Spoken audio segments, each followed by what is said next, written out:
सपना ने दिया है शिवी को अपनी लाइफ से जवाब। सपना नहीं चाहती कि कोई भी वीडियो बना के शिवी को प्रमोट वो करें, जिससे कि सपना ऑडियंस शिवी के पास पहुंचे। वहीं लाइव में सपना ने बहुत सारी बातें कही, बहुत सारे खुलासे भी किए, लेकिन जो भी बोला इनडायरेक्टली बोला। वहीं पे कोई भी हॉस्पिटल की ऐसी कोई बात क्लियर नहीं बताई उन्होंने, लेकिन ऐसी बहुत ही छुपी हुई कोई बात है जो सिर्फ शायद सपना ही जानती है। उन्होंने वो भी कहा कि तुम्हारे हॉस्पिटल में क्या होता है मुझे सारी बातें पता हैं। किसी का नाम नहीं लिया, लेकिन हॉस्पिटल और वहाँ के जो भी कांड होते हैं उन सब चीज़ों के बारे में सपना ने इनडायरेक्टली शिवी को बताया। और बहुत सारी ऐसी ऐसी बातें हुई हैं जो आप सोच भी नहीं सकते कि शायद क्या इस तरह की बातें सपना शिवी के साथ कर भी सकती है क्या। पहले आप ऐसा ये बुरा नहीं रिकॉर्डिंग सुन बोला कि लीजिए। तेरे पति की बुराई करी बोली या नहीं बोली, ये बता। हाँ पे नहीं नहीं हाँ, नहीं है। तेरा पति बहुत सही है।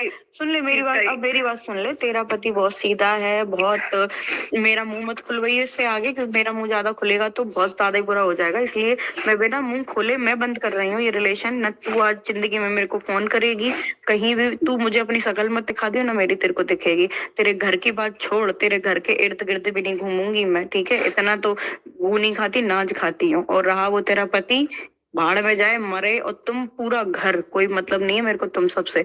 और जिंदगी में तू मेरे को फोन मत कर दियो भैया, जो तेरे को करना है ना। हाँ मैं तो दिखाऊंगी। सुन, तेरे पति ने क्या बोला कि तुम मेरे घर में कलेश करवा रही हो, मेरी बीवी मर गई, पुलिस तुम हमें जेल में डाल रही हो, सब तुम्हारी वजह से हो रहा है। तुम मेरे को जेल में डलवाओगे ये सब कर करोगे। मैं तेरे से कह रही हूँ, और चाहे तू भैया मेरे नाम पे मत करियो। आज मेरा कॉल आया है, जिंदगी में मेरे को कोई कॉल नहीं आएगा। मेरे पीछे तेरा पति पुलिस वाला बुला रहा है, मेरे को गालियां दे रहा है। मादर चोद, मेरे को गालियां दे रहा है वो, है ना। तो वो अपनी औकात में। तो फ्रेंड्स, आप लोगों ने सुना कि सपना और शिवी की क्या बात हुई है।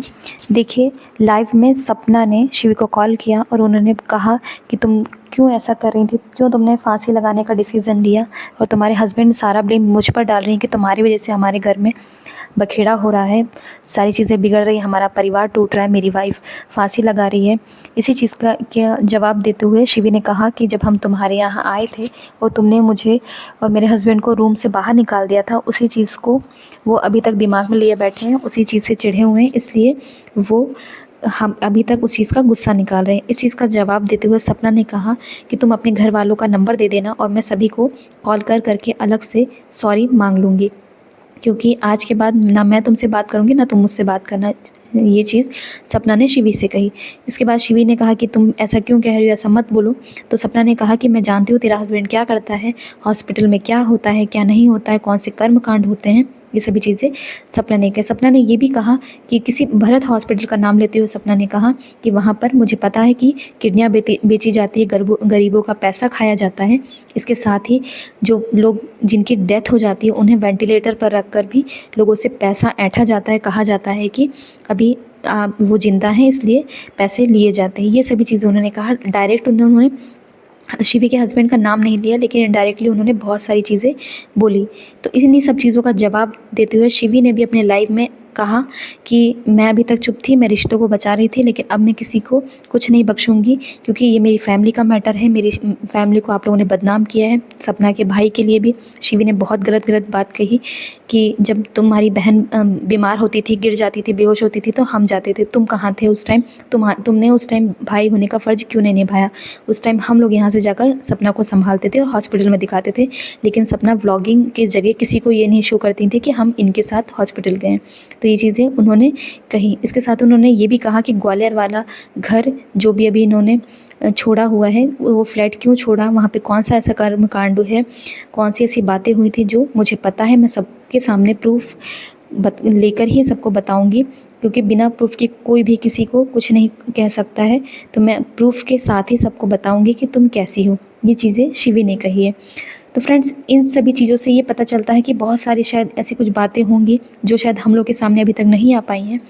अब दोनों लोगों के बीच में कुछ ऐसा हो चुका है कि दोनों लोग एक दूसरे के खिलाफ़ खड़े हो चुके हैं, लेकिन दोनों को ये भी सोचना चाहिए कि सोशल मीडिया है, आज नहीं तो कल शायद इन दोनों के बीच में सब चीज़ें सही हो जाएं, लेकिन कल जब कोई इनकी वीडियोस देखेगा तो ये सारी चीज़ें फिर से उठेंगी और लोगों के दिमाग में एक अलग इमेज बनेगी।